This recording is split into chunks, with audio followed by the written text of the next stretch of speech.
Today is all about multiple masking.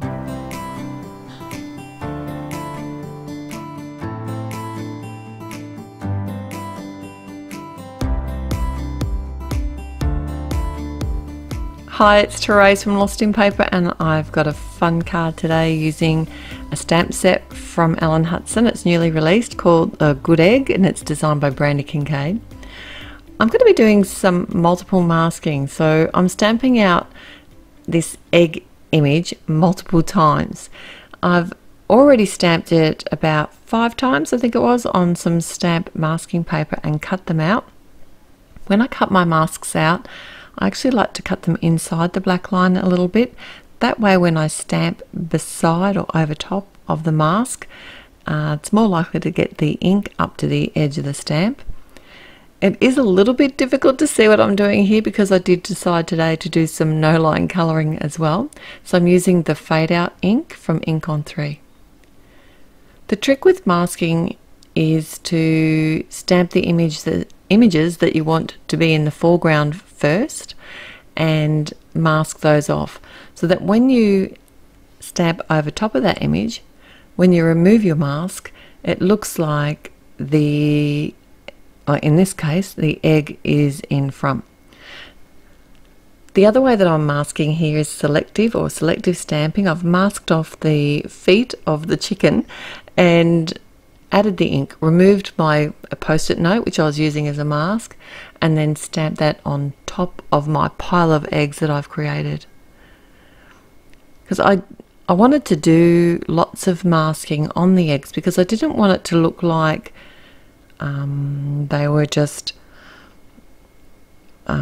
stacked on top of each other, behind each other. I wanted some of the ones at the top to look like they were in front as well. So by masking along the way and stamping at different portions of my egg pile, I was able to achieve that look. I love the look of this chook.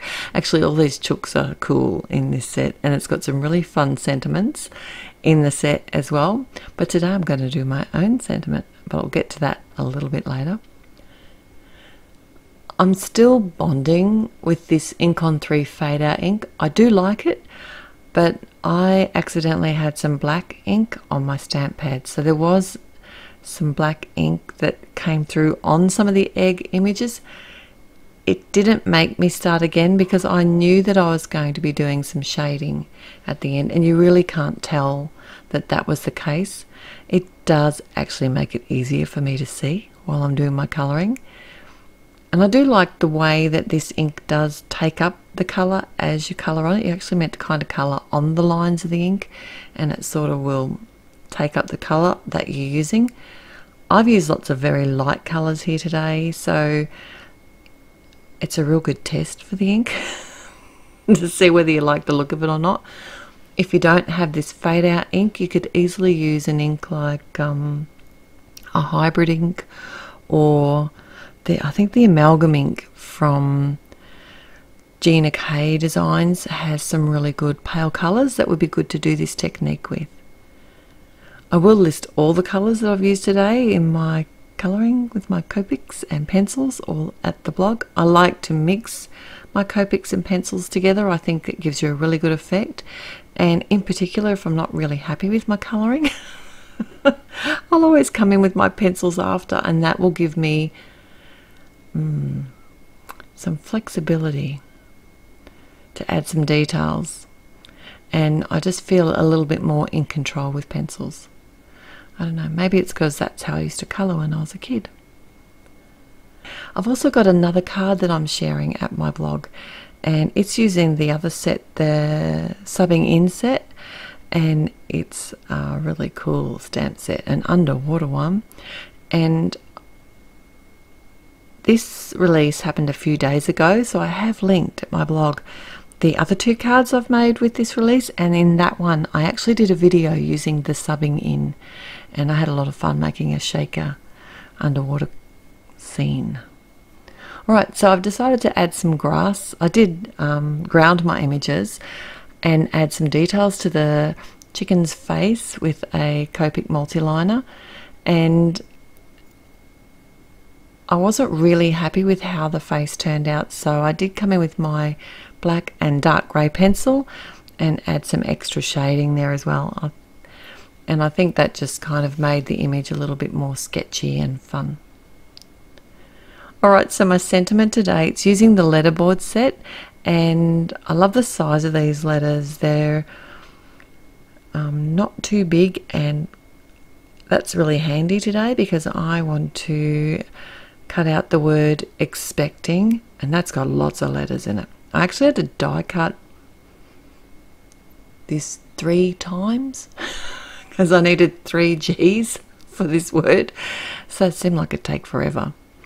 What I did was create my own adhesive letters by adding some double-sided adhesive to some cardstock, running it through my Gemini Junior, and then I've adhered the letters here onto the backing paper, and that just gives me somewhere that I can colour them in. I like to take them out of the die cuts to colour, that way I can make sure that the Copic colour gets on the edges of the die cuts and fully coats the letters. And I just chose a couple of the inks that I'd coloured the eggs with. I thought I'd keep it fairly neutral and light. Popped up the panel on the front of a top fold card, added some fun foam behind that, and then I'm just using a piece of scrap cardstock here, and that's just helping me keep my sentiment straight. I worked out which was the center letter first, and I'm using the grid lines on my mat, so I knew exactly where the center of my card was, and I started with the center letter and then worked my way to the right and then to the left. And that's as easy as that for centering. I really think by adding the adhesive to the back of these letters, it made it so much easier, and I always forget, but not today. So if you like this video, please like it, and if you haven't already, I'd love it if you'd subscribe to my channel here. I always appreciate your visits and any comments. I read every single one. Till next time, happy paper crafting. Bye.